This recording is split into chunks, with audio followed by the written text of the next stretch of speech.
नमस्कार मित्रों, आप सबका एडवोकेट कपीश श्रीवास्तव के साथ आज की चर्चा में स्वागत है। पिछले कुछ चर्चाओं में हमने urban planning and development act 1973 का अध्ययन किया। हमने देखा कि यह एक्ट किस प्रकार से डेवलपमेंट अथॉरिटीज़ के गठन का प्रावधान करता है। उत्तर प्रदेश के बड़े शहरों में डेवलपमेंट अथॉरिटीज़ का गठन हुआ और यह एक्ट जो है बेसिकली बिल्डिंग ऑपरेशंस को रेगुलेट करता है बड़े शहरों में जहां पर डेवलपमेंट अथॉरिटीज़ काम करती हैं। डेवलपमेंट अथॉरिटीज़ का मुख्य कार्य जो है डेवलपमेंट के लिए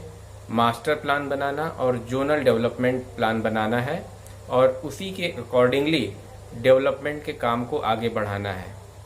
डेवलपमेंट के किसी भी काम को आगे बढ़ाने के लिए हमने देखा कि अर्बन प्लानिंग एक्ट की धारा 14 और 15 में परमिशन का प्रावधान है कि ऐसे परमिशन को लेने के बाद ही आप डेवलपमेंट के काम को आगे बढ़ा सकते हैं या कोई ऑर्गेनाइजेशन या अथॉरिटी डेवलपमेंट के काम को आगे बढ़ा सकता है।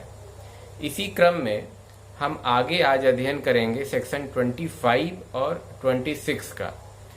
25 सेक्शन जो है वो ये बताता है पावर ऑफ एंट्री यानी कि प्रवेश करने के अधिकार से संबंधित है और सेक्शन 26 या धारा 26 जो है पेनाल्टी या शास्ति का प्रावधान करता है। तो सेक्शन 25 हम पहले देखेंगे कि पावर ऑफ एंट्री। हमने देखा कि बिल्डिंग ऑपरेशन से संबंधित यह लॉ है और इसमें विशेष प्रावधान जो दिए गए हैं वो बिल्डिंग ऑपरेशंस को रेगुलेट करने के लिए दिया गया है। डेवलपमेंट अथॉरिटीज़ का ये दायित्व है कि वह देखें कि सेक्शन 14 और 15 के अंतर्गत परमिशन पर्याप्त लिया गया है नहीं। अगर यह परमिशन नहीं लिया गया है या सेक्शन 16 में जो प्लान है उसके अकॉर्डिंगली काम नहीं किया जा रहा है तो डेवलपमेंट अथॉरिटीज़ को ये अधिकार होता है कि वो डिमोलिशन का आदेश भी कर सकते हैं। सेक्शन 27 में जो बहुत ही महत्वपूर्ण टॉपिक है जिसे हम आगे की चर्चा में देखेंगे, डिमोलिशन तक का आदेश कर सकते हैं। तो उसी से संबंधित सेक्शन 25 है जिसमें vice chairman of the authority किसी भी व्यक्ति को किसी ऐसे बिल्डिंग या लैंड में जहां डेवलपमेंट का कार्य किया जा रहा है प्रवेश करने का अधिकार देता है। तो ये अधिकार vice chairman of the authority देता है। वाइस चेयरमैन के पास यह अधिकार है कि वह किसी भी व्यक्ति को, इसमें जरूरी नहीं है कि वो पब्लिक अथॉरिटी हो, वो किसी भी व्यक्ति, एनी पर्सन शब्द का यूज हुआ है तो किसी भी व्यक्ति को ऐसी जगहों पे प्रवेश करने का अधिकार दे सकता है। और ये प्रवेश जो होता है किस लिए होगा, ये इसके आगे के प्रावधानों में 25 से लेकर ए से लेकर दिया हुआ है एफ तक कि किन किन आधारों पे प्रवेश करने का अधिकार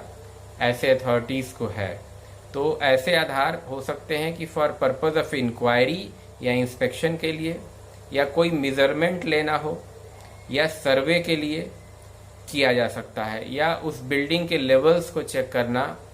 इसके लिए हो सकता है। तो ये सारे पर्पजेस इस बात की को चेक करने के लिए होते हैं कि जो बिल्डिंग ऑपरेशन का काम चल रहा है, कंस्ट्रक्शन का काम चल रहा है, वो अकॉर्डिंग टू एक्ट है या नहीं है। दूसरा, वो जोनल प्लान और मास्टर प्लान के अकॉर्डिंग है या नहीं है। इन चीज़ों को तय करने के लिए, चेक करने के लिए किसी भी अथॉरिटी को यह पावर है, डेवलपमेंट अथॉरिटी को, वीसी को, कि वो ऐसे बिल्डिंग या लैंड में प्रवेश कर सकता है। दूसरा जो एक महत्वपूर्ण प्रावधान है सेक्शन 25F में, उसमें ये कहा गया है कि ऐसे अथॉरिटीज़ किसी भी व्यक्ति को प्रवेश का अधिकार उस स्थिति में भी देंगे जहां पे कि डेवलपमेंट का काम जो है मास्टर प्लान या जोनल डेवलपमेंट प्लान के अकॉर्डिंग नहीं हो रहा है। ऐसी स्थिति में भी डेवलपमेंट अथॉरिटी प्रवेश का अधिकार देते हैं। या ऐसा कोई कार्य जो है जहां सेक्शन 14 में जो परमिशन दिया गया है वो कंडीशनल है कि इन शर्तों का पालन करके ही आप डेवलपमेंट का कार्य कर सकते हैं, और उन शर्तों का पालन नहीं किया जा रहा है, उस स्थिति में भी power of entry development authority को है। उसी के बाद सेक्शन 25G में यह है कि इसका पर्पज़ ये भी है कि जो एडमिनिस्ट्रेशन ऑफ दिस एक्ट है उसको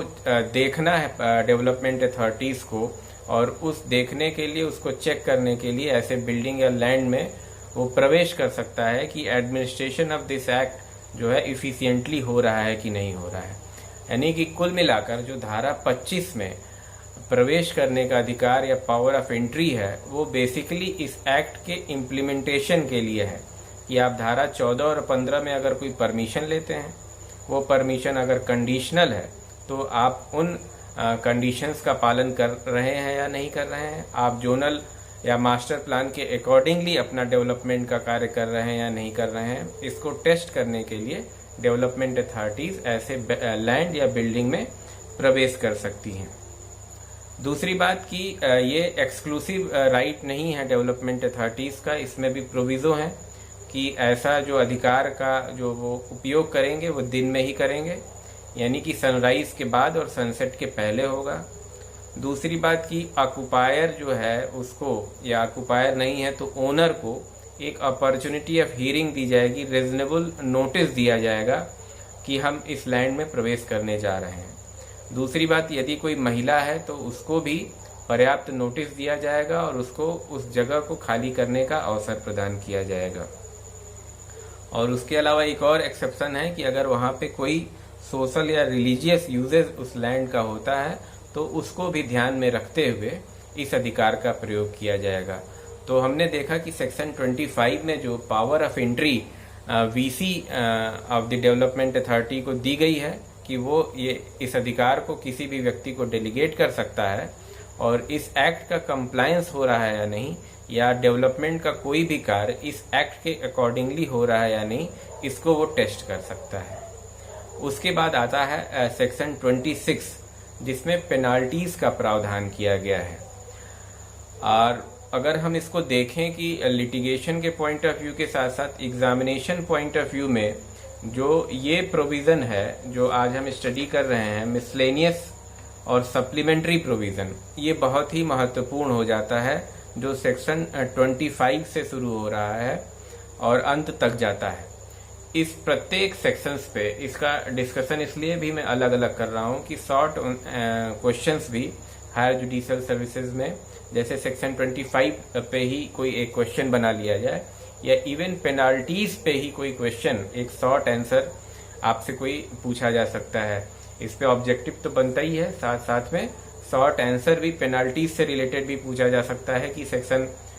14 या 15 के वायलेशन में किस तरह के पेनाल्टी का प्रोविजन है, या सेक्शन 16 के वायलेशन में, या सेक्शन 25 के वायलेशन में किस तरह के पेनाल्टी का प्रोविजन अर्बन प्लानिंग एक्ट में किया गया है। इसलिए मिसलेनियस सेक्शन जितने भी हैं, सेक्शन 25, 26, उसके बाद डिमोलिशन, सील करने का अधिकार, उसके बाद फिर रिवीजन का जो प्रोविजन है सेक्शन 41, ये सभी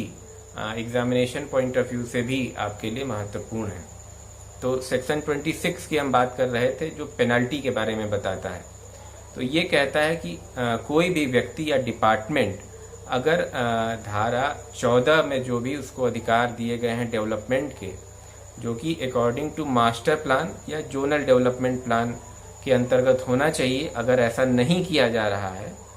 या धारा 14 में जहां उसको कोई कंडीशनल परमिशन दी गई है और उस कंडीशन का वायलेशन किया जा रहा है, तो ऐसी स्थिति में विकास प्राधिकरण जो है, डेवलपमेंट अथॉरिटीज 50,000 तक